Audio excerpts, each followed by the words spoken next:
नमस्कार दोस्तों, आईसीके पर आपका स्वागत है और मॉडर्न हिस्ट्री का हस्ताक्षर में आनंद सिंह आपका स्वागत करता हूं आईसीके पर। दोस्तों, आज मॉडर्न हिस्ट्री का जो है सबसे पहला टॉपिक हम डिस्कस करेंगे और मॉडर्न हिस्ट्री के सबसे पहले टॉपिक का नाम है arrival of Europeans into India, यानी भारत में यूरोपियों का आगमन। तो पहले टॉपिक को जल्दी से हम क्या करते हैं, समझने वाले हैं कि इस टॉपिक में हम क्या क्या पढ़ने वाले हैं। भारत में यूरोपियों के आगमन के संदर्भ में हम सबसे पहले ये देखेंगे कि भारत के यूरोपीय पावर्स के भारत में आने के कारण क्या क्या रहे। ठीक है, इसके बाद यूरोपीय शक्तियों का जो है आपके आने का क्रम क्या क्या रहा। जैसे आपको मालूम है कि पहले कौन कौन आए, पहले पुर्तगाल आए, फिर डच आए, फिर इंग्लिश आए, फिर डैनिश आए, फिर फ्रेंच आए। तो इस प्रकार से जो है क्रम देखेंगे और फिर इसके बाद जो है हम उनके विषय में विस्तार से समझेंगे कि जो उनके बीच में, उनके मध्य में जो आपसी संघर्ष हुआ, हमें उसकी डिटेल पढ़नी होगी। और इसके बाद हम क्या देखेंगे कि इस पूरे के उनके आपसी संघर्ष के बाद आपको एक सत्ता जो कि ब्रिटिश ईस्ट इंडिया कंपनी के तौर पर पहचानी जाती है, वो सत्ता सबसे ऊपर निकलती दिखाई पड़ेगी। ठीक है कि नहीं? तो इतनी सारी चीजों का जो है हम आपके डिस्कशन करने वाले हैं आज के टॉपिक। और आज के टॉपिक का नाम क्या है? अराइवल ऑफ यूरोपियंस, यूरोपियों का आगमन। ठीक है, देखिए, अगर आप ध्यान से देखेंगे तो मैं आपको थोड़ा सा वर्ल्ड मैप के थ्रू बताना चाहता हूं कि यूरोपियंस का भारत में आने का कारण क्या रहा। जैसे वर्ल्ड मैप में अगर मैं जाऊंगा तो ये आपके पुर्तगाल का क्षेत्र है,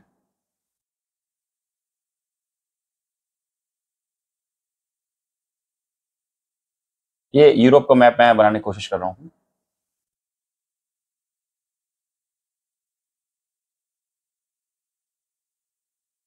देखिए,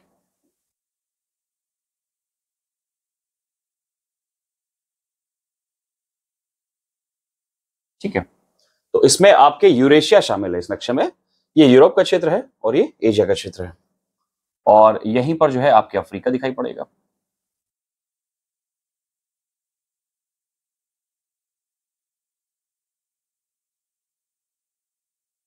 ये देखिए, ठीक है।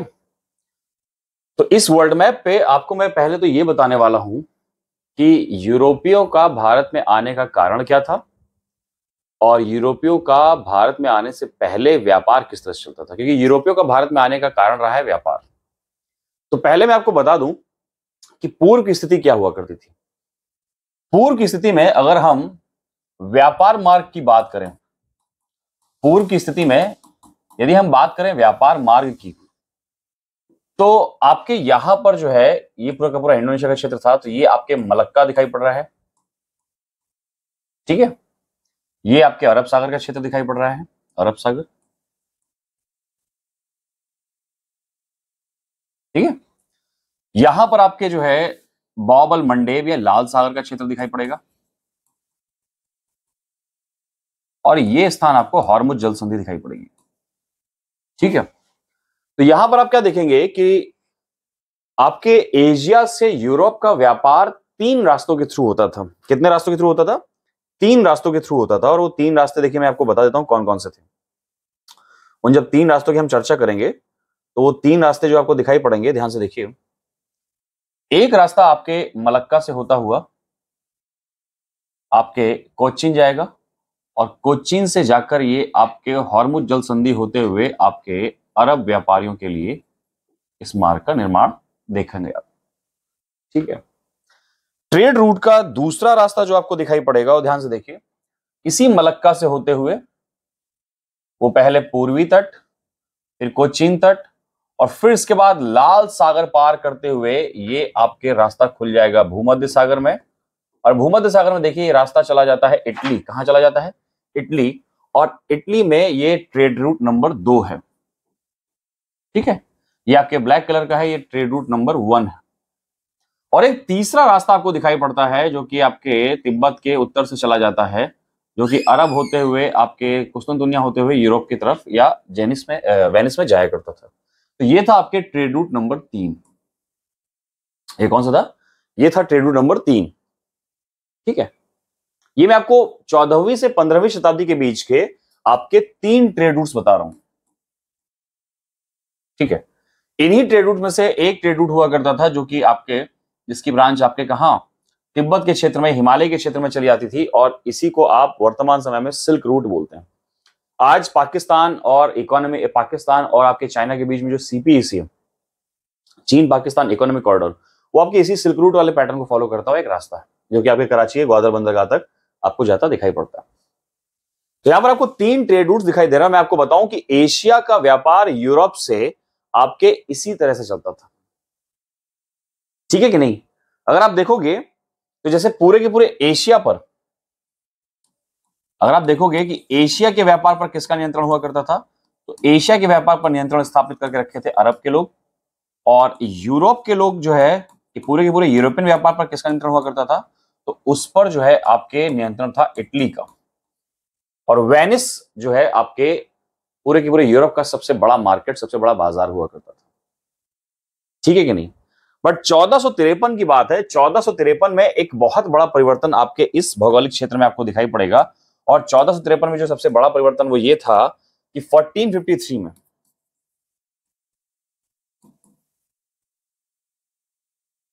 1453 में तुर्कों का अधिकार कुस्तुनतुनिया में आ जाता है। कहां पर?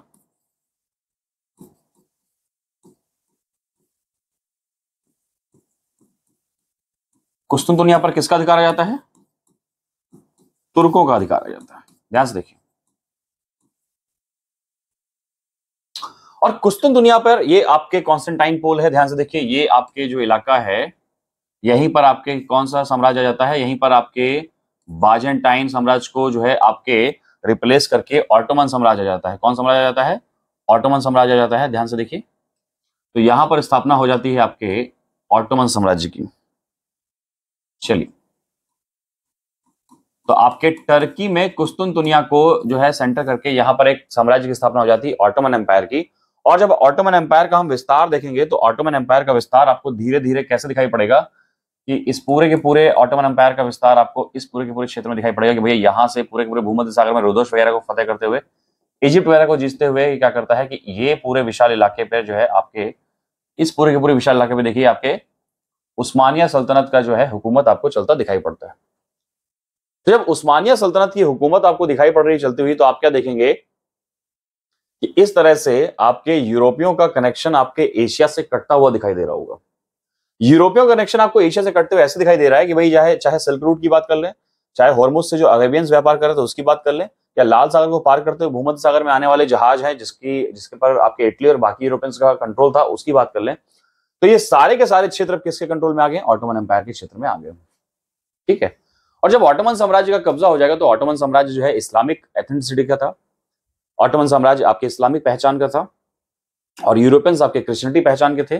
तो इन हालातों में इन दोनों के बीच में आपके धार्मिक और राजनीतिक दोनों ही विवाद थे। तो ऐसे में ऑटोमन एम्पायर के लोग क्या करेंगे? या तो व्यापार पर कर बहुत महंगा कर देंगे, या तो ऐसा होगा कि व्यापार ही बंद कर देंगे।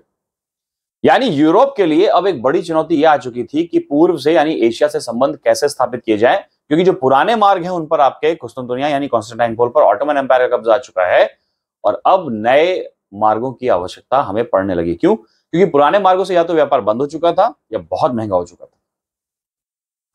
अब हमें आवश्यकता थी कि नए मार्गों की खोज की जाए। और मजेदार बात यह है कि 1453 यानी 15वीं शताब्दी का यह समय यूरोप में पुनर्जागरण का काल था।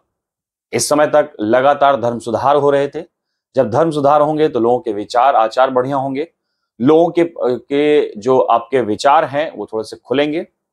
इस समय पूरे के पूरे यूरोप में आपके वैज्ञानिक और सामाजिक परिवर्तन बड़ी तीव्रता से चल रहे थे। जहाज रानी यानी आपके शिप मेकिंग टेक्नोलॉजी में बड़े मार्वेलस चेंजेस आ रहे थे, और बेहतर से बेहतरीन जहाज, ज्यादा से ज्यादा क्षमता करने वाले जहाज जो है तेजी से बनाए जा रहे थे। और इन जहाजों पर लदकर आपके नए नए नवे जो है आपके खोजकर्ता नई नई जगहों की खोज करना प्रारंभ कर चुके थे। उसी की बानगी थी 1492 में जब आपके कोलंबस ने अमेरिका खोज डाला, जिसे न्यू वर्ल्ड या नई दुनिया कहा। यानी यूरोप में यह समय ही चल रहा था कि जब हमें आपके ऑटोमन साम्राज्य से मिली चुनौती को टैकल करने के लिए हमें अपने थोड़े से साहस यानी करेज की आवश्यकता थी, और यूरोपियंस यहां पर वो साहस करने के लिए तैयार हो चुके थे। ठीक है कि नहीं? तो यहां पर आपको क्या दिखाई पड़ेगा कि जो यूरोप में आपके पुनर्जागरण और आपके धार्मिक आंदोलन थे, उन्होंने जनता को, उन्होंने विज्ञान को, उन्होंने आपके जहाजरानी वाले उद्योग को इतना ज्यादा विकसित किया कि ये जो समय की मांग थी, इसमें आपके ऑटोमन साम्राज्य की परिस्थिति ने और भी अधिक मदद की, है कि नहीं? तो यहां पर आपको क्या दिखाई पड़ेगा कि सभी के सभी यूरोपियंस अब लगातार क्या करेंगे, कोशिश करेंगे कि जल्दी से जल्दी इस स्थिति से बाहर निकला जाए। और इस स्थिति से बाहर निकलने के लिए क्या करेंगे, आपके बकायदा जो है तेजी से कई नेविगेटिंग आपके जो है सेलर्स को भेजना शुरू करेंगे, कई आपके जहाज पर कई नई जगहों की खोज करने वाले लोगों को ये भेजना शुरू करेंगे। यहां पर फिलहाल इस मामले में सफलता मिलती है आपके एक व्यक्ति को, और वो व्यक्ति था आपके पुर्तगाल का रहने वाला। कहां का? पुर्तगाल का। पुर्तगाल का जो शासक था वो इतना खोज करते अभियानों में इतना ज्यादा पॉपुलर था कि उसका नाम ही हेनरी द नेविगेटर रखा गया। उसका नाम ही क्या रख दिया गया? Henry the navigator. और हेनरी द नेविगेटर ने एक आदमी को तैयार किया और उस आदमी का नाम था वास्को डिगामा। क्या नाम था? Vasco da Gama. देखिए, वास्को डिगामा तो बहुत पुरानी बात है। वास्को डिगामा से पहले ही आपके 1487 में आपके बार्थोलोमेव डियाज, कौन थे? आपके बार्थोलोमेव डियाज जो है वो आपके एक रास्ते की खोज कर चुके थे, जो कि होके गुजरता था यहां से, जो कि होके गुजरता था इस जगह से। देखिए, ध्यान से देखिए, जब अफ्रीका का आप नक्शा देखेंगे तो आपको दो जगह दिखाई पड़ेंगी। ये देखिए, ठीक है, ये जो आपको जगह दिखाई पड़ती है बिल्कुल दक्षिण वाली, ये दक्षिण वाली जगह है, ये आपके कहलाती है अगुलहास, जो कि अफ्रीका का सबसे दक्षिणी पॉइंट है। और जो ये रास्ता आपको दिखाई पड़ रहा है, ये जो जगह आपको दिखाई पड़ रही है, इसी को कहते हैं केप ऑफ गुड होप, या इसी को कहते हैं आशा अंतरीप। क्या कहते हैं? आशा अंतरीप। ठीक है, इस आशा अंतरीप की खोज जो है आपके 1487 में कौन कर रहा है? Bartholomew Diaz. कौन कर रहा है?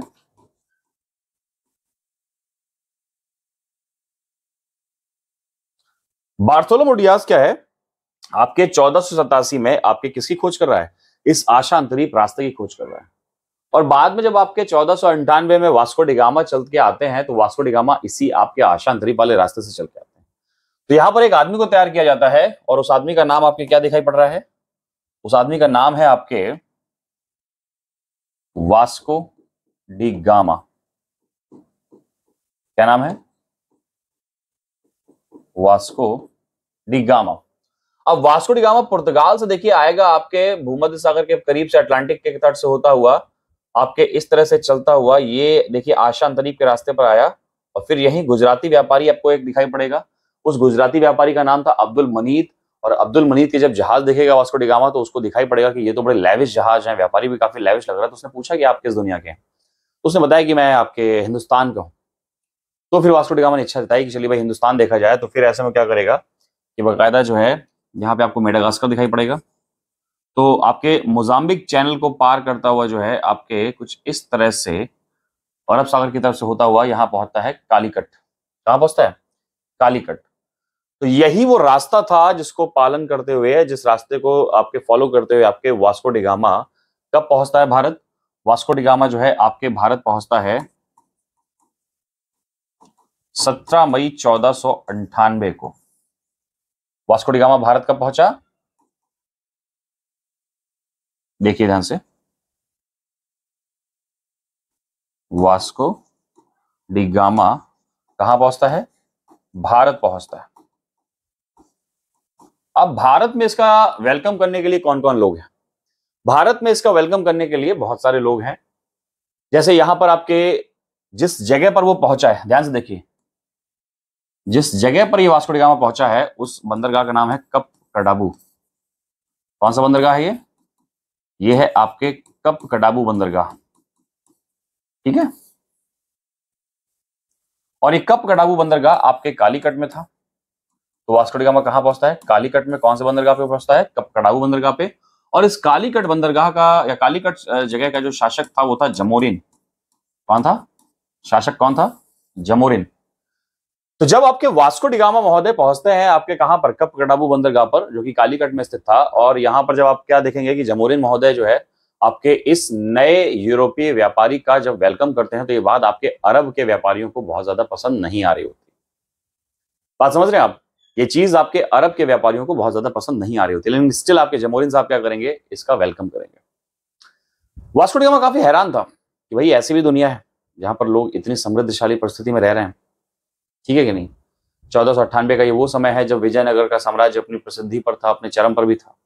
तो उस एक चीज का प्रभाव भी जो है आपके भारत के इस दक्षिणी क्षेत्र में दिखाई पड़ रही थी, है कि नहीं। तो यहाँ पर आपके जब वास्को डी गामा भारत पहुंचते हैं तो बकायदा वो जितना भी खर्च करके आए हैं, मैं आपको बताऊं कि वो जितना भी जो कुछ भी खर्च करके आए थे, जब वास्को डी गामा भारत से वापस लौटता है तो टोटल जितना वो एक्सपेंस इसमें लगाया था, टोटल जितना खर्चा उसने इसमें लगाया था, वापस जब यहां से मसाले लेकर जाता है और बेचता है जाकर, तो प्रॉपर तरीके से आपको क्या दिखाई पड़ेगा कि उसको टोटल और टोटल 60 गुना मुनाफा होता है। कितना होता है? 60 गुना मुनाफा होता है। और यहां पर आपके वास्को डी गामा की यात्रा से दो फायदे हुए कि एक नया व्यापारिक मार्ग मिला जो कि चौथा व्यापारिक मार्ग बनेगा। तो भारत जाने वाला एक नया व्यापारिक मार्ग आपके वास्को डी गामा की इस यात्रा से अश्योर होता है। दूसरा, एक पुर्तगाली जो कंपनी है, एक जो पुर्तगाली क्या कहते हैं आपके शासन के लोग हैं, वो भी भारत पहुंचते हैं। ऐसा बिल्कुल नहीं है कि भारत का इसके पहले जो है किसी आपके व्यक्ति से व्यापार नहीं होता था, समझ रहे हैं।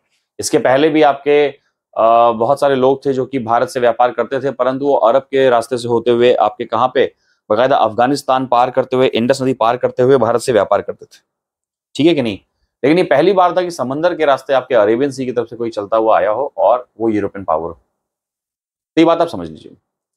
वास्को डी गामा की अगर मैं बात करूं, ध्यान से देखिए साहब, मेरे को वास्को डी गामा जिसका नाम है, वास्को डी गामा वैसे देखिए कहां से चल के आया है, पुर्तगाल से चल के आया है। बट इसकी खुद की जो एथनिसिटी थी, या कह सकता हूं कि इसकी खुद का जो मूल नागरिकता थी वो इटली की ही थी। और इटली इस समय आपके यूरोपियन बिजनेस का, यूरोपियन आपके कह सकता हूं कि ट्रेड का, व्यापार का हब हुआ करता था। लेकिन पुर्तगाल के इस वास्को डी गामा की इस खोज से सारा सिनेरियो बदल गया। वास्को डी गामा की इस खोज से सारा सिनेरियो ऐसे बदल जाएगा कि ध्यान से देखिए, पहले यूरोपीय व्यापार का जो सेंटर आपके इटली का वेनिस शहर हुआ करता था। मैं मान लेता हूं कि यहां पर आपके एक शहर है और इस शहर का नाम क्या है? वेनिस।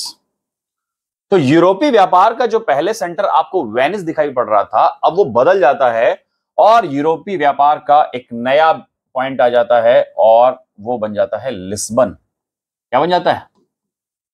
लिस्बन। क्या कारण था मैं आपको बता रहा हूं।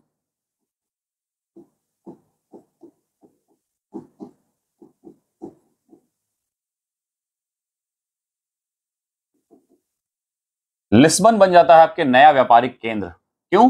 क्योंकि इसके बाद किसी ने भी आपके ऑटोमन एम्पायर या अरबियन से रिक्वेस्ट करना बंद कर दिया। और आप क्या देखेंगे कि यहां पर पूरा का पूरा जो यूरोपियन आपके ट्रेड रूट है, वो आपके इसी केप ऑफ गुड होप से होते हुए भारत जाने वाले रास्ते को फिर जो है फॉलो करने लगा। तो वास्को डी गामा ने यूरोप को एक नया मार्ग देकर भारत के लिए क्या किया, इस पर तो हम नहीं जा सकते, क्योंकि जो किया वो हमें बहुत तगड़ा और बड़ा महंगा पड़ा। लेकिन यूरोप के लिए भारत से व्यापार करना और आपके साउथ ईस्ट एशिया से जो है व्यापार करना और उस व्यापार के लिए एक नए मार्ग की खोजना यूरोपियंस के लिए बड़ी क्रांतिकारी बात रही, ठीक है कि नहीं। तो इस तरह से आपको यह बात कहानी समझ में आती है कि इस प्रकार से जो है यूरोपियंस ने भारत में आने का प्रयास क्यों किया। उनको मसाला चाहिए था, और ये मसाला कोई आपके विमल पान विलास, रजनीगंधा, है ना, ऐसा नहीं था कि मुंह पे रजनीगंधा कदमों में दुनिया। ये मसाला था आपके बकायदा स्पाइसेस। यूरोप में वैसे भी आप क्या देखते थे कि आपके सर्दी के मौसम में केवल दो ही मसाले रह जाते थे, नमक रह जाता था और काली मिर्च रह जाती थी। बाकी वैरायटी ज्यादा वहां मिलती नहीं थी। काली मिर्च यूरोपियंस को बहुत ज्यादा पसंद थी। काली मिर्च जब भारत से जाया करती थी तो मतलब मुंह मांगे दामों पर लोग काली मिर्च खाने के लिए तैयार रहा करते थे, है कि नहीं। तो इस प्रकार से आपने क्या देखा कि वास्को डी गामा ने एक नए मार्ग की खोज करके बाकी यूरोपियन मार्ग पावर्स को भी इन्फ्लुएंस किया कि वो भी भारत की तरफ जो है आपके व्यापार जो है बढ़ाना शुरू करें। और इसी वजह से मैंने आपको क्या बताया कि जो व्यापारिक केंद्र कभी वेनिस हुआ करता था, वो क्या हो जाता है आपके, वो हो जाता है आपके पुर्तगाल का राजधानी लिस्बन।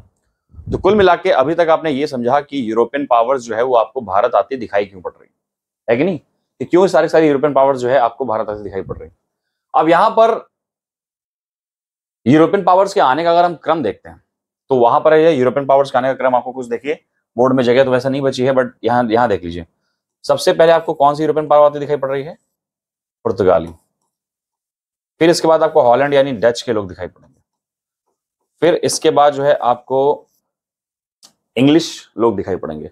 इसके बाद डैनिश आते हैं। कौन लगाते हैं? डैनिश आते हैं। बट डैनिशस का यानी आपके जो आपके डैनिश व्यापारी हैं, इनका व्यापार बहुत लंबे समय तक भारत में नहीं चलता है, तो ये अपना व्यापार जो है ईस्ट इंडिया कंपनी को ही हैंड ओवर करते हैं और बहुत जल्दी से क्या करते हैं, भारत से निकल लेते हैं। तो इस वजह से उनको हम बहुत ज्यादा नहीं पढ़ेंगे, इसलिए हम ये कह सकते हैं कि उसके बाद जो अगली पावरफुल यूरोपियन पावर्स आपको दिखाई पड़ेगी आती हुई, तो आपको कौन दिखाई पड़ेगी? वो दिखाई पड़ेगी आपको फ्रांसीसी। तो यूरोपियंस का भारत में आने का जो क्रम है वो आपको कुछ ऐसा दिखाई पड़ेगा, पुर्तगाली, डच, इंग्लिश और फ्रांस। ठीक है, तो यहां पर हम क्या करेंगे, यहां पर हम पूरे के पूरे यूरोपियंस का आने का आगमन तो क्रम देख ही चुके हैं। यहां पर एक एक यूरोपियन पावर ने क्या क्या यहां पर किस किस प्रकार के संघर्ष किए हैं और इन संघर्षों में किस तरह से जो है आपके इंग्लैंड फिर सबसे शक्तिशाली यूरोपीय पावर के रूप में भारत में ना केवल उभरा, उसने भारत पर अपना उपनिवेश भी स्थापित किया, भारत को राजनीतिक तौर पर गुलाम भी किया। वो क्या कहानी थी, उसी को जो है हम धीरे धीरे आगे डिस्कस करेंगे। बट यहाँ पर यूरोपियों के आगमन का कारण आपको पता चल गया है, यूरोपीय के आगमन का क्रम भी पता चल गया है, और जब यूरोपीय के आगमन का क्रम भी पता चल गया है तो अब बारी है आपसी संघर्ष समझने की। बट उस आपसी संघर्ष को समझने से पहले एक एक यूरोपियन पावर का यहाँ पर कैसे आना हुआ है, क्या क्या हुआ है, वो सारी की सारी बातें हम यहाँ पर समझेंगे। ठीक है कि नहीं? तो चलिए अगली स्लाइड में जो है हम सबसे पहली बात किसकी करते हैं, पुर्तगाली व्यापारिक शक्ति का, कि पुर्तगालियों ने क्या क्या किस किस प्रकार से डेवलपमेंट किया है कि नहीं। चलिए, पुर्तगाली भारत में सबसे पहले आए थे 1498 में और भारत से सबसे बाद में गए 1961 में, जब गोवा और दमन दीव छुड़ाया गया पुर्तगालियों से। यानी भारत में सबसे पहले आने वाली शक्ति कौन थी? पुर्तगाली। और भारत में सबसे बाद में जाने वाली शक्ति कौन थी? यही पुर्तगाली। ठीक है कि नहीं? तो यहां पर पुर्तगालियों में आप क्या देखेंगे, सिंपल सी बात है, 17 मई 1498 को कौन भारत दिखाई पड़ेगा? वास्को डी गामा भारत आया।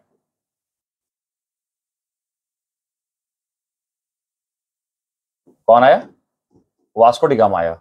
अब वो कौन से बंदरगाह पर आया, कौन शासक था, ये पिछली स्लाइड में मैं आपको बता चुका हूं, तो वो यहां पर नहीं बताने वाला हूं। ठीक है कि नहीं? इसके बाद आप क्या देखेंगे, 1500 में, हाँ, वास्को डी गामा के बारे में एक बात मैं आपको और बता सकता हूं कि वास्को डी गामा जो है वो भारत जो है आपके एक बार नहीं आता है, वास्को डी गामा भारत 3 बार आता है। और वास्को डी गामा की भारत की जो है आपके 3 यात्राएं जो है वो जरूर मैं आपको बता दूंगा कि कब कब की है। और 3 यात्राएं उसने देखिए, सबसे पहली यात्रा आपको मालूम है कि सबसे पहली यात्रा उसने 1498 में की है, दूसरी यात्रा उसने 1502 में की है भारत में, और तीसरी यात्रा वास्को डी गामा ने भारत में की 1524 में। ठीक, तो वास्को डी गामा ने भारत में कितनी यात्राएं की थी? 3 यात्राएं की थी, 1498, 1502 और 1524। इस बात को याद रखिएगा, 2 लगभग सबको याद रहती है, तीसरी शायद नहीं मालूम होगी। यहां पर वास्को डी गामा जो है आपके 3 यात्राएं करता आपको दिखाई पड़ेगा। ठीक है कि नहीं? अब जब आगे बढ़ते हैं तो 1500 में, सन 1500 में क्या है, एक और जो है पेड्रो अल्वारेज कैब्रल जो है, कौन है?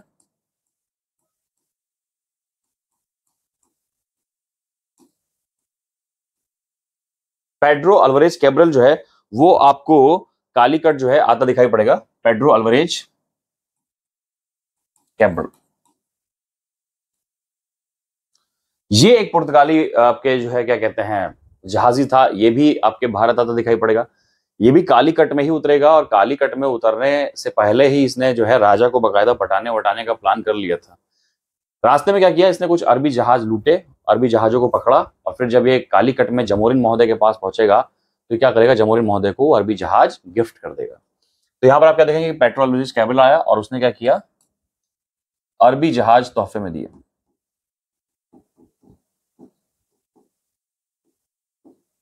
अरबी जहाज क्या किए, जमोरिन को तोहफे में दिए। ठीक है कि नहीं? अभी भी यहां पर जो है ये लोग आ रहे हैं, बट कोई व्यापारिक उद्देश्य है या कोई आपके किसी प्रकार का वाणिज्यिक उद्देश्य है, ये बात अभी तक क्लियर नहीं हो रही है। 1502 में आपके वास्को डी गामा भारत दोबारा आता है, बाकायदा जमोरिन से बातचीत करता है और भी अपना विस्तार करेगा। लेकिन पुर्तगालियों का अगर हम बात करते हैं कि पुर्तगालियों ने भारत में कब सबसे पहली फैक्ट्री या पुर्तगालियों ने भारत में कब व्यापारिक कामकाज शुरू किए, तो उसकी शुरुआत के लिए जो है आपको मैं 2 डेट्स बताऊंगा, 2 ईयर्स हैं, 1503 और दूसरी महत्वपूर्ण डेट है, याद रखिएगा, भूलिएगा बिल्कुल नहीं। देखिए, किसी भी यूरोपियन पावर का आपको ये बिल्कुल याद रखना है कि सबसे पहली कंपनी कहां पर स्थापित की और किस तट पर स्थापित की, पूर्वी तट पे या पश्चिमी तट पे, ठीक है कि नहीं। तो यहां पर आपके 1503 में ये कहां पर आपको दिखाई पड़ेंगे, कोच्चि में।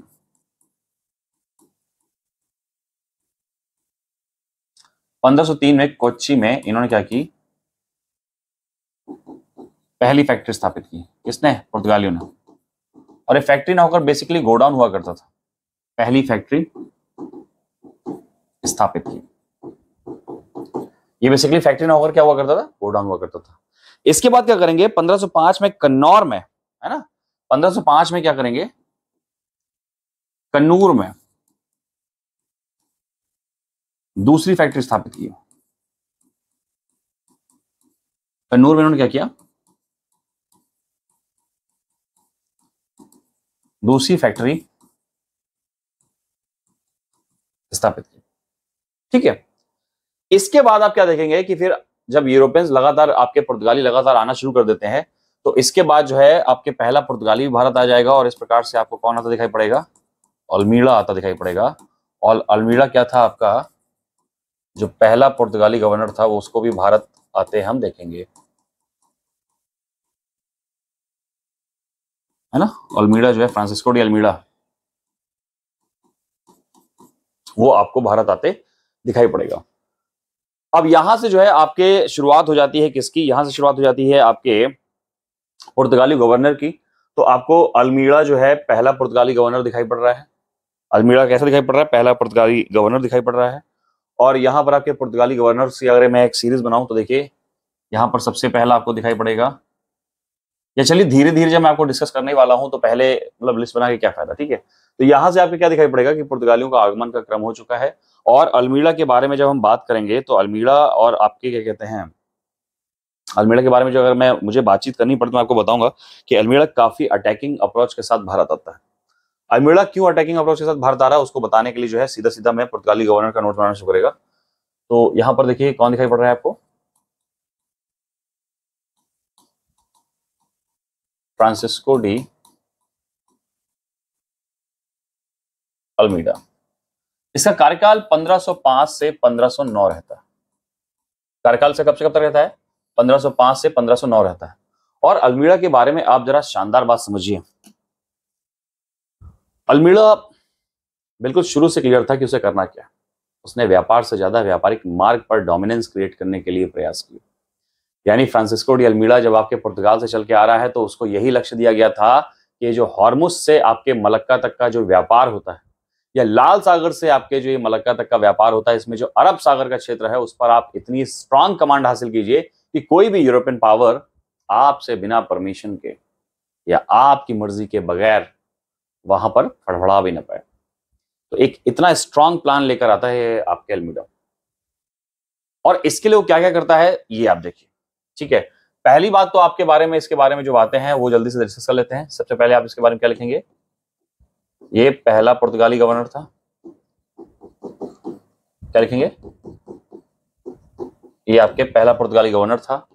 दूसरी बात इसके बारे में क्या लिखेंगे आप, जो आपके कोच्चि और कन्नूर है, कोच्चि एवं कन्नूर, चूंकि इसको इतना स्ट्रांग एक्शन लेना है इसलिए क्या करेगा, इनको क्या करा देगा, इन दोनों ही आपके फैक्ट्रियों को क्या करा देगा, ये दुर्गीकृत करा देगा, फोर्टिफाइड करा देगा, ताकि इन पर अगर ये किसी पर डोमिनेट करे तो इन पर कोई आंच ना सके। तो ये क्या करता है, आपके कोच्चिम कन्नूर जिसको आपके प्राप्त होता है 1503-1505 में, उसको ये फोर्टिफाइड करा देगा। और इसके बाद ये लॉन्च करता है अपनी ब्लू वाटर पॉलिसी। इसके बाद ये लॉन्च क्या करता है अपने, ये लॉन्च करता है ब्लू वाटर पॉलिसी, या जिसको कहा जाता था कार्टास डी अल्मेडा। क्या कहा जाता था, कार्टास डी अल्मेडा। ये बहुत महत्वपूर्ण पॉइंट हो जाता है कि आपके नीले पानी की नीति या ब्लू वाटर पॉलिसी चलाने वाला कौन पुर्तगाली गवर्नर था, तो वो था फ्रांसिस्को डी अल्मीड़ा, जो कि पहला पुर्तगाली गवर्नर बन के आ रहा है, ठीक है। अब यहां पर आपके सबसे मजेदार बात यह है कि ये था क्या चीज, ब्लू वाटर पॉलिसी क्या थी। अरब सागर में इन्होंने इतनी स्ट्रांग मोनोपोली स्थापित की थी कि कोई भी अरबी या भारतीय जहाज, बात समझिएगा, कि कोई भी भारतीय या अरबी जहाज जो था वो आपके क्या दिखाई पड़ेगा कि इस पूरे के पूरे क्षेत्र से किसी भी प्रकार से जो है कोई आपके व्यापार करने से पहले इनसे अनुमति लेगा। और इन चलने वाले जहाजों में भी आपको जो है क्या होगा कि क्या लेकर जाना है, क्या लेकर नहीं जाना है, इन्होंने पुर्तगालियों ने इतना स्ट्रॉन्ग कंट्रोल स्टैब्लिश कर रखा था, आप ये बात समझ लो, है कि नहीं। इन्होंने आपके यहां तक स्ट्रॉन्ग कंट्रोल स्टैब्लिश कर रखा था कि भारतीय जो है गोला बारूद वगैरह ये सब लेकर नहीं जा सकते थे, समझ रहे हैं, क्यों किसी प्रकार से आपके हथियार या गोला बारूद आपके जहाजों में लेकर नहीं जा सकते थे। पुर्तगालियों ने इतना strong command and control establish कर लिया था। अब यहां पर एक दूसरी चीज और दिखाई पड़ रही है, कार्टास डी आर्मेडा। तो पुर्तगाली करते क्या थे कि एक तो ये है कि बिना पैसा दिए, बिना परमिशन के आप अरब सागर में चल नहीं सकते। दूसरा ये कि अगर आपको सुरक्षा चाहिए तो सुरक्षा किससे चाहिए, हम ही से चाहिए, क्योंकि अगर नहीं दोगे पैसा हमको या नहीं टैक्स दोगे तो हम ही तुम्हारा जहाज लूट लेंगे।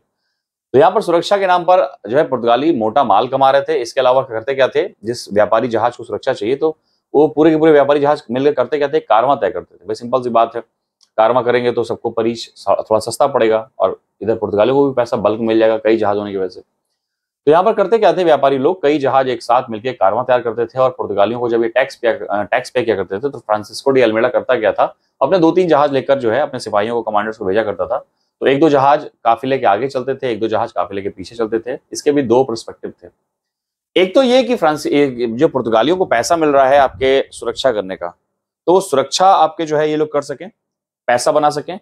और दूसरी खास बात ये भी है कि ये लोग आपके ये कंट्रोल स्टैब्लिश कर सकें कि देखिए वो जो व्यक्ति जा रहा है व्यापार करने वो एटलीस्ट सिर्फ हमारा ही सुने, कहीं ऐसा ना हो कि हमारी गैर हाजिरी में कोई दूसरा व्यापारिक जो है उद्देश्य यहाँ पर निकाल ले वो, ठीक है कि नहीं। तो आपके फ्रांसिस्को डी अल्मीडा के बारे में आपको इतनी बातें निकल के आती हैं। हाँ, अब हालांकि आपको मैं एक इंपॉर्टेंट बात बताना चाहता हूं, ध्यान से देखिए, इस नक्शे में देखिए। जब फ्रांसिस्को डी अल्मीडा आपके क्या करेगा, इस पूरे के पूरे अरेबियन व्यापार पर कंट्रोल स्टैब्लिश कर लेगा, तो इससे 3 पावर्स को बहुत दिक्कत होगी। इजिप्ट की पावर होगी, ठीक है, दूसरी पावर आपके मिस्र की, इसके बाद अरब की आपके पावर दिखाई पड़ेगी, है कि नहीं। दूसरी पावर कौन सी दिखाई पड़ेगी, आपके अरब की दिखाई पड़ेगी। और तीसरी पावर आपकी दिखाई पड़ेगी गुजरात की। क्यों, क्योंकि देखिए इनका भी व्यापार इसी रूट से जा रहा है, इजिप्ट का व्यापार भी इसी रूट से हो रहा है और अरब का व्यापार भी आपके कहां इसी रूट से होता आपके दिखाई पड़ेगा। तो इसमें आपके मिस्र, टर्की और गुजरात, कितनी, मिस्र, टर्की और गुजरात जो है ये 3 पावर्स क्या करती हैं आपके बकायदा अटैक करती हैं किसके ऊपर, इन पुर्तगालियों के ऊपर। किसके ऊपर, इन पुर्तगालियों के ऊपर। तो 1508 में, कब, 1508 में एक तरफ था अल्मीडा और दूसरी तरफ थे इसके खिलाफ 3 सेनाएं, है ना। और 3 सेनाएं कौन कौन सी थी, देख लीजिए, गुजरात,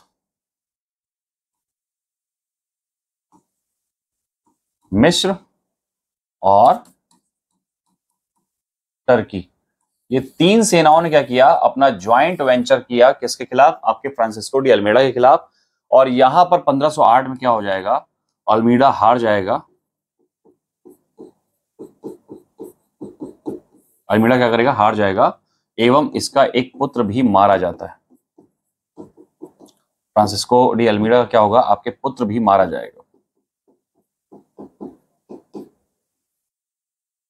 ठीक है। तो ये एक चीज आपको यहां पर देखने को मिल रही है, क्लियर। लेकिन अल्मीडा काफी मजबूत अप्रोच का था। अगले साल फिर से क्या करेगा, इन्हीं तीनों ब्रांचेस के खिलाफ क्या करेगा, एक वॉर डिक्लेयर करेगा। और 1509 में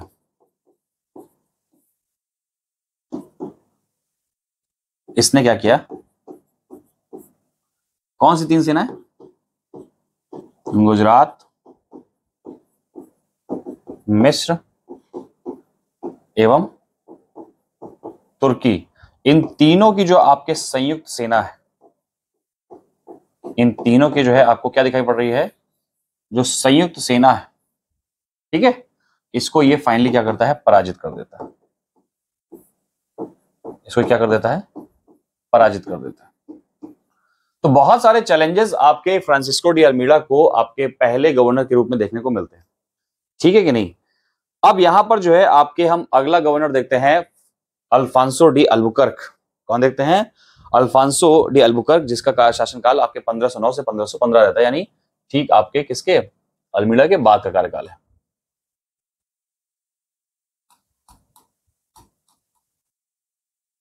अल्फांसो डी अल्बुकर्क।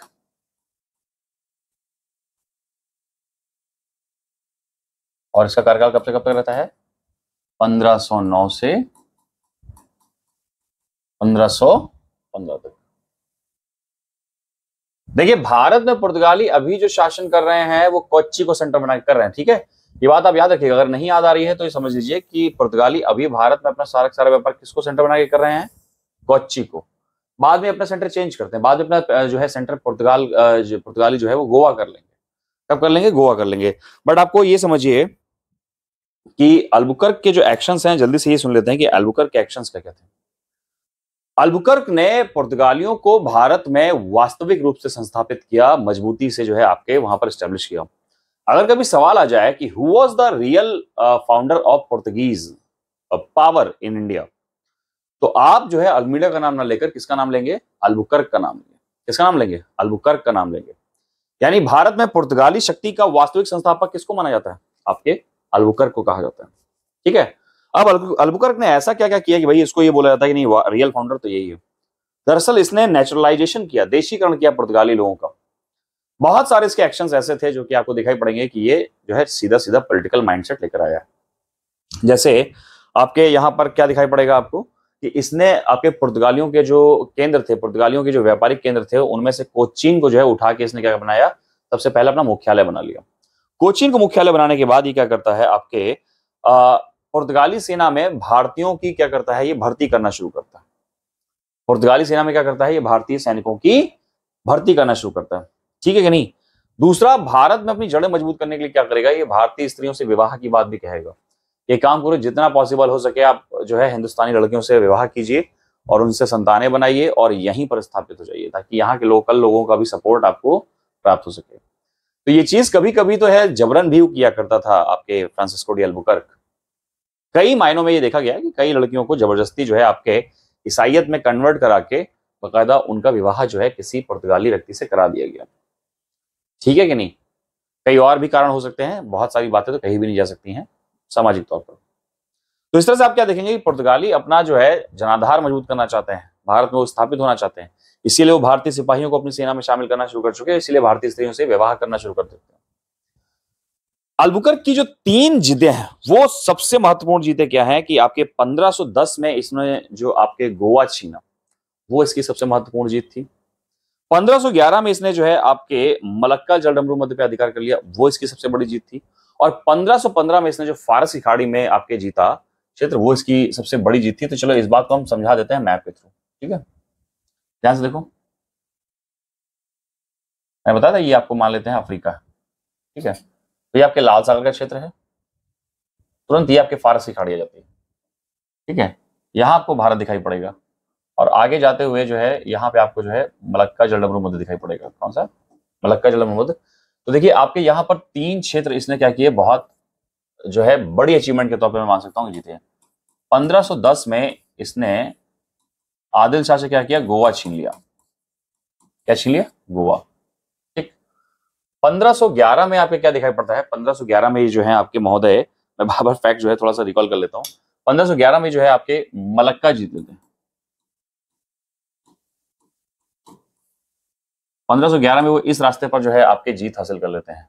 और 1515 में,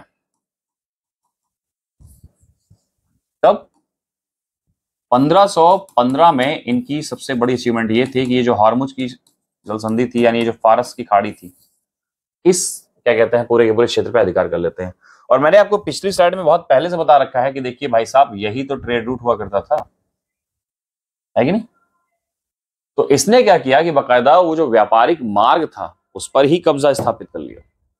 ये अल्बुकर्क की सबसे बड़ी, आपके ये कह सकता हूं कि उपलब्धियों में से एक था, समझ रहे। ये अल्बुकर्क की सबसे बड़ी उपलब्धियों में से एक मैं इसको बता सकता हूं, क्योंकि अल्बुकर्क जो है आपके महोदय, अल्बुकर्क महोदय जो है प्लान करके आए थे कि पुर्तगालियों को हमें एकदम एलिट क्लास का पावर बना देना है, और ना केवल भारत में, आपके अरब के क्षेत्र में भी, मलक्का जलडमरू मध्य में भी, आपके यूरोप के व्यापार में भी और अरब के व्यापार में भी। तो अल्बुकर्क कई मायनों में ये सारी चीजें करने में जो है सफल भी रहता।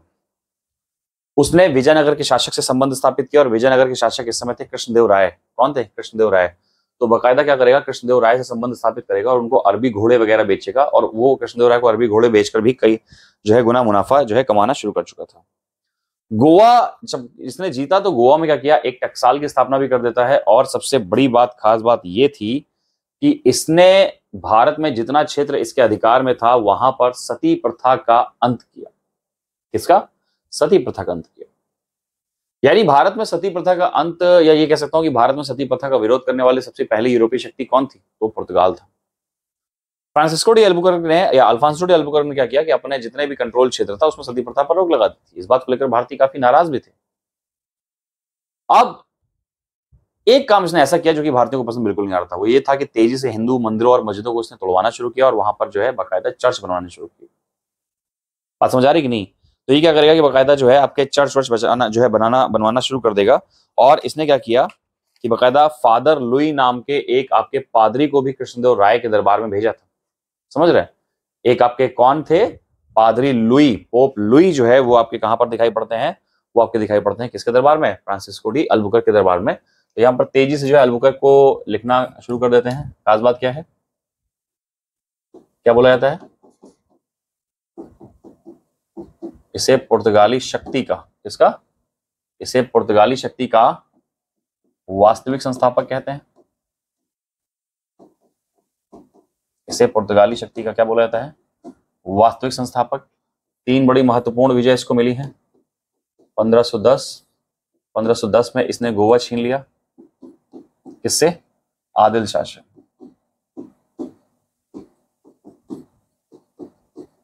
इसे क्या प्राप्त होता है? गोवा प्राप्त होता है। ठीक है। 1511 में इसका कहां पर अधिकार हो जाता है? 1511 में ये मलक्का पर अधिकार स्थापित कर लेता है। एक बड़ी विजय थी इसकी। 1515 में क्या करता है? ये फारसी खाड़ी पर अधिकार कर लेता है, हॉर्मुज जल संधि पर अधिकार कर लेता है।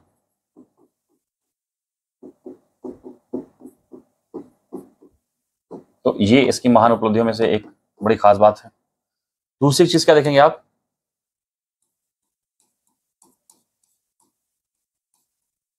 इसने सेना में भारतीय सिपाही भर्ती की।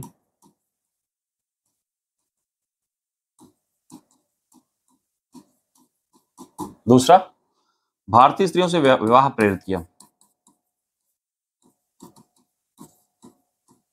भारतीय स्त्रियों से विवाह पर जोर दिया।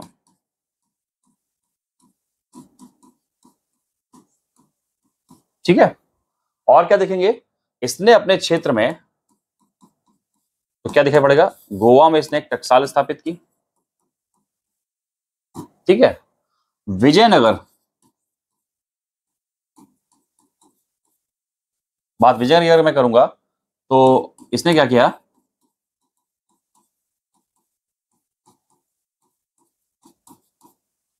कृष्णदेव राय को बकायदा कौन से?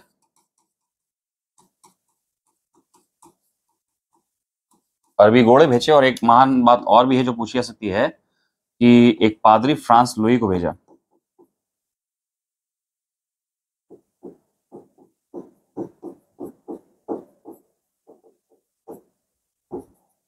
और ये दरबार किसका है? कृष्णदेव राय का। ठीक है कि नहीं? तो ये पादरी आपके कौन थे? ये महोदय थे आपके लुई महोदय। कौन थे? ये लुई महोदय थे जिनको उन्होंने भेजा था। ठीक है। अब इसके अलावा अगर कुछ और फैक्ट आपको बताना पड़े तो मैं आपको बताऊंगा कि गोवा में टकसाल स्थापित की। कहा? गोवा में टकसाल स्थापित की, सती प्रथा पर रोक लगाई।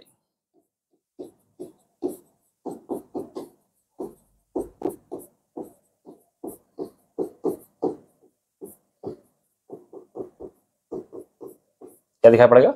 सती प्रथा पर रोक लगाई। और ध्यान से देखिएगा,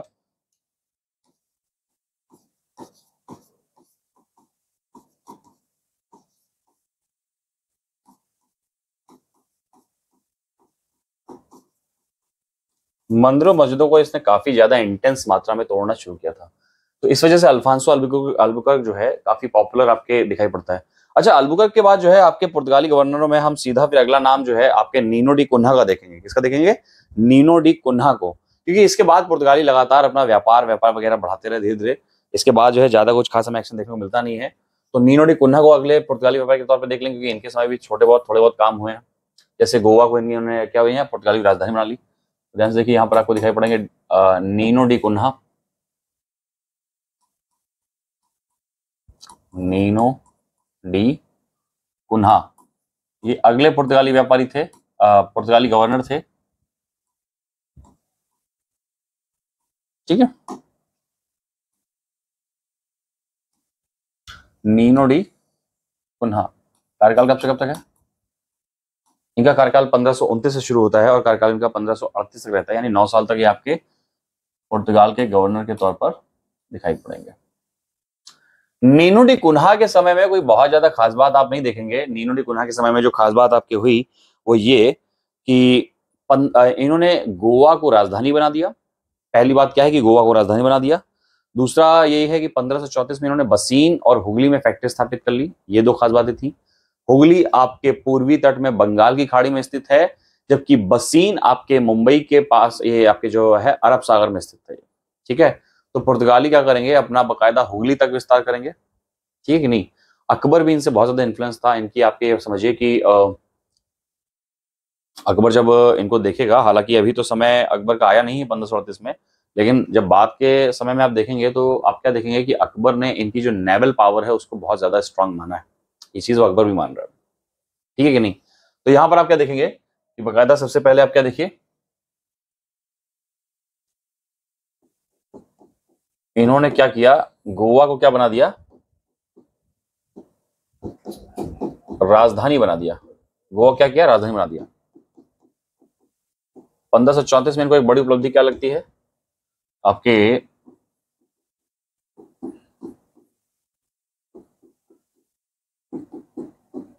बसीन और हुगली पर इनको अधिकार प्राप्त हो जाता है। ठीक है, तो ये खास बात आपको लगती है। स्क्रीन अगर स्मार्ट बोर्ड की आप बहुत देर तक देखते रहते हैं तो क्या होता है कि थोड़ी सी समस्या हो जाती है, आंखें बड़ी सी एकदम चौंधियाने से लगती हैं। तो मेरी आंखें भी एकदम से लगातार जो है चौंधिया रही हैं।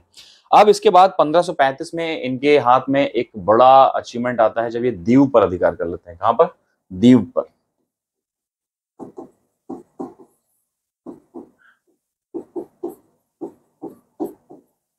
दीव यानी वही दमन दीव आपके, जो गुजरात के आपके दक्षिण में दिखाई पड़ता है, सागरी क्षेत्र में। ठीक है, इसके बाद आपके ये समझिए कि जोआ डी कैस्ट्रो करके आपके पुर्तगाली आता है, और जोआ डी कैस्ट्रो के समय क्या होता है, आपके बंबई जो है वो गोवा के बंबई भी पुर्तगालियों के कंट्रोल में आ जाता है।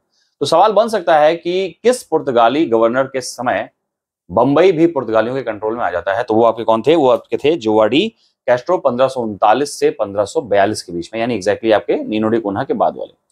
इसके बाद अगले अगर हम देखते हैं तो अगला ये है कि आपके अल्फांसो मार्टिन डिसूजा, है कि नहीं? अल्फांसो मार्टिन डिसूजा के समय आपके पुर्तगालियों के एक बहुत प्रसिद्ध जो है आपके आते हैं, पादरी आते हैं, जिनका नाम था सेंट जेवियर। और वो क्या करते हैं कि पुर्तगाल के, यही कह सकता हूँ कि ईसाइयत का प्रचार भारत में बहुत तीव्रता से करते हैं, गोवा के क्षेत्र में जहां जहां भी पुर्तगाली बसे हुए थे। ठीक है, लोगों को तेजी से कन्वर्ट करा रहे थे कि भाई आप क्रिश्चियनिटी ज्वाइन कर लो, फायदा रहेगा आपका, जिस भी तरह का वो फायदा बताते हैं उस तरह का। और एक इनके संत थे सेंट जेवियर, है ना, मैंने बताया सेंट जेवियर जो है वो आते हैं, वो काफी ज्यादा जो है इस आपके धर्म को प्रोपोगेट करते हैं, और यहीं पर फिर गोवा में आपके पहले चर्च की स्थापना भी की जाती है। ठीक है कि नहीं? तो यहाँ पर आपके जो है लिख लेते हैं दोनों के बारे में। जोआ डी कैस्ट्रो लिख लेते हैं, कौन है अगले? अगले हैं जोआ डी कैस्ट्रो।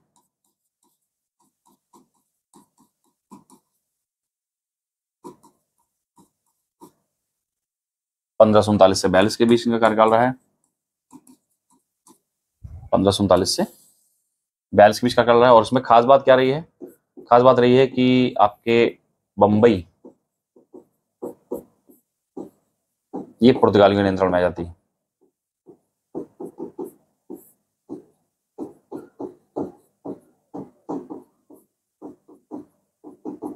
ठीक है, इसके बाद जो है आपको दिखाई पड़ेगा, वो दिखाई पड़ेंगे अल्फांसो मार्टिन डिसूजा।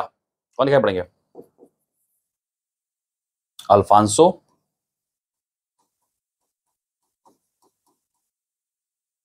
मार्टिन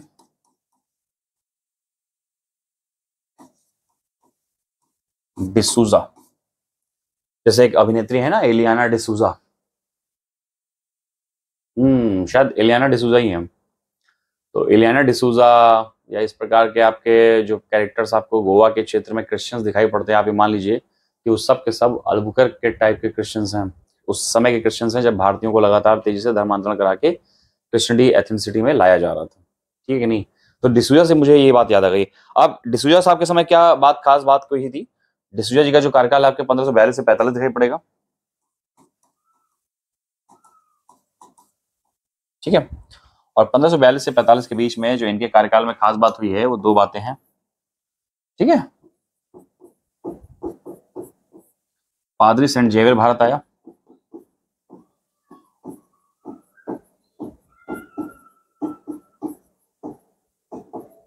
और दूसरी खास बात आपको क्या दिखाई पड़ेगी कि गोवा में चर्च की स्थापना हुई।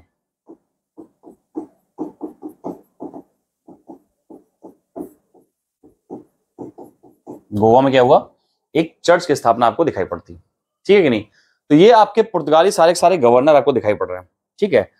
अब हम क्या देखेंगे कि पुर्तगालियों के बाद डच, डच के बाद इंग्लैंड, इंग्लैंड के बाद फ्रांस आते हैं, तो यानी पुर्तगाली पावर सत्ता से जाती भी है कि नहीं। और पुर्तगाली सत्ता जो है आपके एक दिन में नहीं जाएगी। तो यहां पर अगली क्लास में हम अगली स्लाइड में क्या देखेंगे, पुर्तगालियों का पतन कैसे हुआ।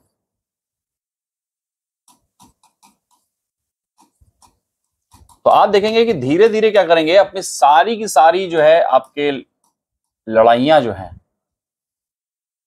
हारते चले जाएंगे। और जब ये सारी सारी लड़ाइयां हारते चले जाएंगे तो आप क्या देखेंगे कि धीरे धीरे इनका यहीं पर पतन होना शुरू हो जाता है, ठीक है कि नहीं। जैसे 1611 में सबसे जो पॉपुलर बैटल इनकी हुई थी वो होता बैटल ऑफ स्वाली। क्या होता 1611 में आपके किससे, अंग्रेज वर्सेस पुर्तगाल था ये, ठीक है। और इसे बोला जाता है स्वाली का युद्ध। क्या बोला जाता है, स्वाली का युद्ध। और इसका रिजल्ट क्या रहता है, अंग्रेज जो है आपके थॉमस बेस्ट के नेतृत्व में जीत जाते हैं।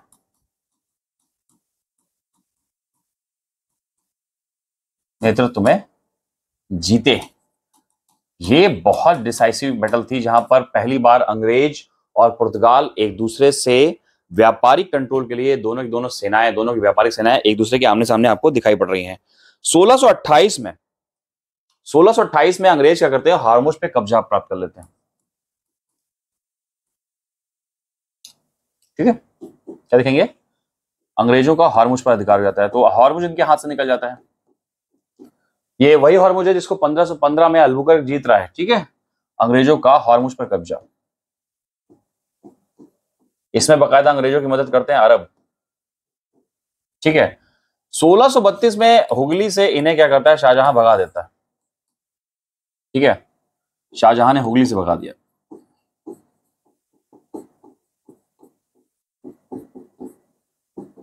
शाहजहां ने क्या किया, हुगली से भगाया।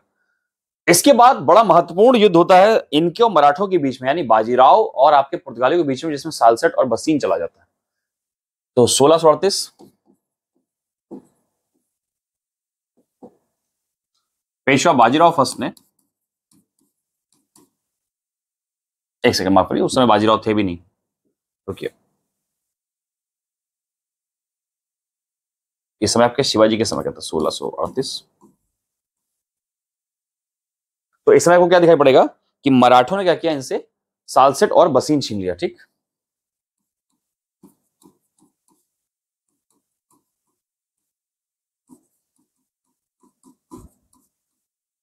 ठीक है, सालसेट और बसीन ये किसने छीना,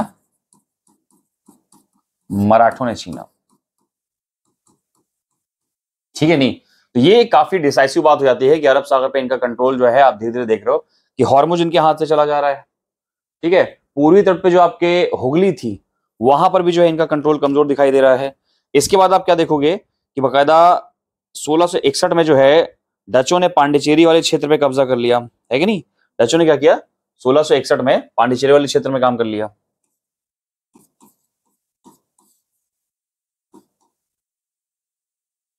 डचों का पांडिचेरी पर कब्जा।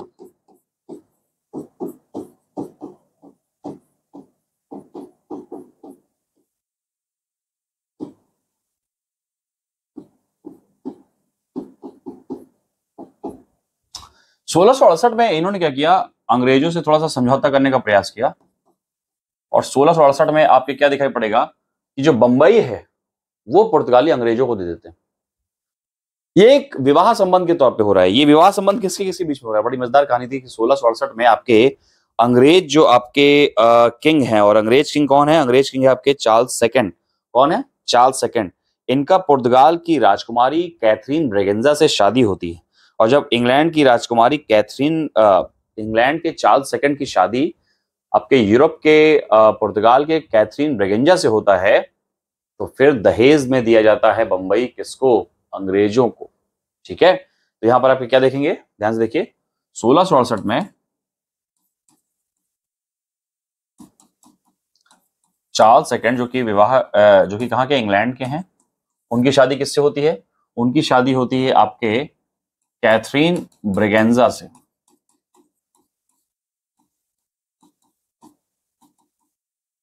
कैथरीन ब्रेगेंजा से, ठीक है।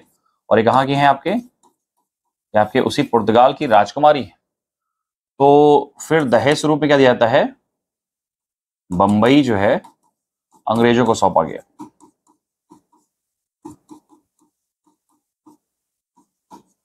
तो ये भी एक इंटरेस्टिंग फैक्ट है जो बड़ा महत्वपूर्ण बन जाता है। बड़ा महत्वपूर्ण तो नहीं बनता है, एग्जाम पॉइंट ऑफ व्यू से आप क्या देखेंगे कि यहाँ पर ये बात पूछी जाएगी, ठीक है कि नहीं? तो देखिए, एक बात मैं आपको बता दूं, यूरोपियन पावर्स का जो आगमन है, ये चैप्टर बहुत ज्यादा फैक्चुअल है। बात समझ आ रही कि नहीं? कि यूरोपियन पावर्स का जो आगमन है, इसमें आप चाहे मैं पुर्तगीज की बात करूं, चाहे डचेस की बात करूं, चाहे आपके इंग्लिश की बात करूं, या फ्रांसीसी की बात करूं, तो यहाँ पर आपको क्या दिखाई पड़ेगा कि ये चैप्टर बहुत ज्यादा फैक्चुअल हो जाता है। और जब चैप्टर बहुत ज्यादा फैक्चुअल हो जाता है तो उसमें खड़े होकर बताने कोई मतलब नहीं बनता, अनटिल अनलेस मैं अगर लिखाऊंगा नहीं तो बात बनेगी नहीं, है कि नहीं? तो यहाँ पर आप क्या देखेंगे कि यहाँ पर धीरे धीरे पुर्तगाली आपके गिरते हुए दिखाई पड़ रहे हैं, और फिर फाइनली क्या होता है, पुर्तगाली जो है आपस में भारत से बाहर निकल ही जाते हैं, ठीक है कि नहीं? यहाँ पर आपके पुर्तगालियों का पराजय कैसे हुआ वो इंपॉर्टेंट नहीं है, बाद में आप जानते हो कि 1961 में जो है ये जब फाइनली गोवा से बाहर निकाले जाते हैं तब ये बाहर जाते हैं। तो पुर्तगाली एक व्यापारिक कंपनी के तौर पर बकायदा थोड़ा बहुत भारत के छोटे छोटे क्षेत्रों पर अधिकार किए रहे। जैसे आपको मालूम है कि जो गोवा है या दमन एंड दीव है, तो गोवा और दमन दीव पर पुर्तगालियों का बड़ा विशेष प्रभाव पड़ता है। आप देखते हैं गोवा के चर्च, कभी न कभी तो मौका मिलेगा ही दोस्तों के साथ जाने का। गोवा का प्लान अक्सर ऐसा होता है कि मान लेते हैं 4-6 दोस्त हैं, तो उनमें से 1 या 2 ऐसे होते ही हैं जो बड़े दुष्ट होते हैं और हर बार प्लान या ट्रिप कैंसिल कर देते हैं, जिसकी वजह से बाकी 4 को भी असर पड़ता है कि नहीं? तो उस गोवा में जब कभी जाओगे तो आप क्या देखोगे कि गॉथिक स्टाइल की बिल्डिंग्स हैं, है कि नहीं? जो यूरोपियन स्टाइल की बिल्डिंग आपको दिखाई पड़ती हैं। तो बहुत सारा इम्पैक्ट आपके, मैं मान सकता हूँ कि पुर्तगालियों का भारत पर दिखाई पड़ता है, ठीक है कि नहीं?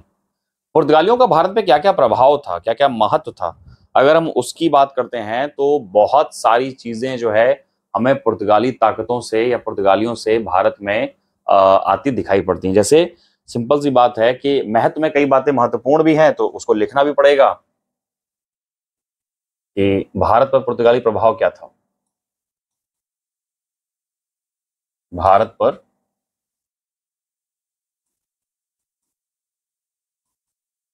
पुर्तगाली प्रभाव, अगर वो पूछा जाए तो क्या था, तो यहां पर कई सारे इंपॉर्टेंट फैक्ट्स बन जाते हैं जो कि लगते नहीं उतने इंपॉर्टेंट, बट पूछा जाएगा। जैसे क्या? भारत का व्यापार जापान के साथ शुरू हुआ, ये सबसे पहले शुरुआत पुर्तगालियों ने की। भारत का व्यापार किसके साथ शुरू किया? जापान से शुरू किया, ठीक है। ये बड़ी मार्वलस बात थी कि भारत का व्यापार इसके पहले कभी जापान से नहीं होता था। वो भारत में कौन शुरू करते हैं? पुर्तगाली लोग ही शुरू करते हैं।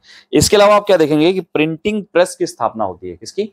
प्रिंटिंग प्रेस की स्थापना आपके 1556 में आती दिखाई पड़ेगी।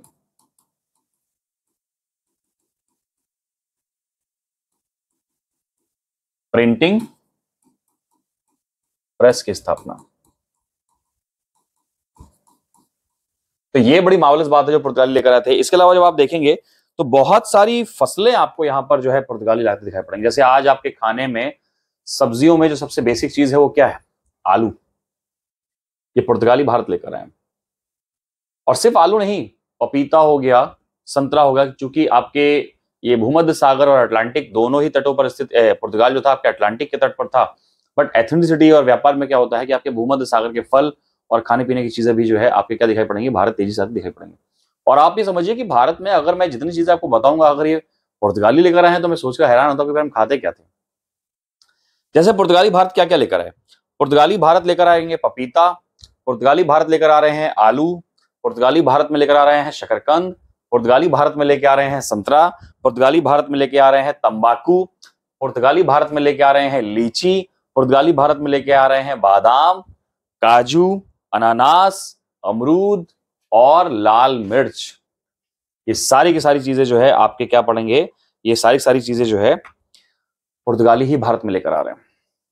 ठीक है, तो बहुत सारे खाने और पीने का जो है वैरायटी जो है पुर्तगाली कल्चर के साथ भारत में आपको आता दिखाई पड़ेगा। भारत में क्या होता है कि पहले जब प्लांटेशन किया जाता था तो प्लांटेशन के दौरान क्या हुआ करता था कि बकायदा हम बीज डाला करते थे, ठीक है नहीं, हम बीज डाल दिया करते थे और पौधा निकल आता था। पुर्तगालियों ने एक नई विधि हमें पौधा उगाने की सिखाई और वो होती है कलम विधि। जैसे आपको गुलाब का फूल अगर लगाना पड़ता है तो आप क्या करते हैं, गुलाब के बीज इकट्ठा करते थे और फिर उनको डाला करते थे जमीन में, तब गुलाब का पौधा निकल के आता था। बट पुर्तगालियों ने क्या सिखाया कि आप गुलाब का या किसी भी पेड़ के आप क्या कहते हैं टहनी को आप ऐसे काटिए, साइड से काटिए, उसमें खाद पानी लगा दीजिए, जमीन में गाड़ दीजिए, तो क्या होगा, उससे भी एक पेड़ तैयार होता आपको दिखाई पड़ेगा। तो कलम विधि से जो है आपके पौधा लगाने की जो ये विधि है, ये सबसे पहले हमें भारत में किसने बताई, पुर्तगाल ने बताई। आम तो खाते ही हो गया, बहुत पसंद है आपको आम, तो भारत में आपके आमों की 3 वैरायटी भी ये पुर्तगाली लेकर आ रहे हैं। और आवर लेडी, जुआनी परेरा, आवर लेडी और जुआनी परेरा, ये आम की 2 बड़ी महत्वपूर्ण किस्में थी जो पुर्तगाली लेकर आए। और इसके बाद आम की जो सबसे ज्यादा चर्चित वैरायटी है वो है अल्फांसो, वो भी पुर्तगाली लेकर आ रहे हैं। ठीक है, तो पुर्तगालियों का जो है आपके भारत पर जो है प्रभाव काफी ज्यादा गहरा दिखाई पड़ेगा। ठीक है कि नहीं। चलिए आज की क्लास में इतना ही रखते हैं। अगली क्लास में हम संघर्ष पढ़ेंगे डचों का, अंग्रेजों का और किसका, फ्रांसीसियों का। ठीक है कि नहीं। जय हिंद क्लास।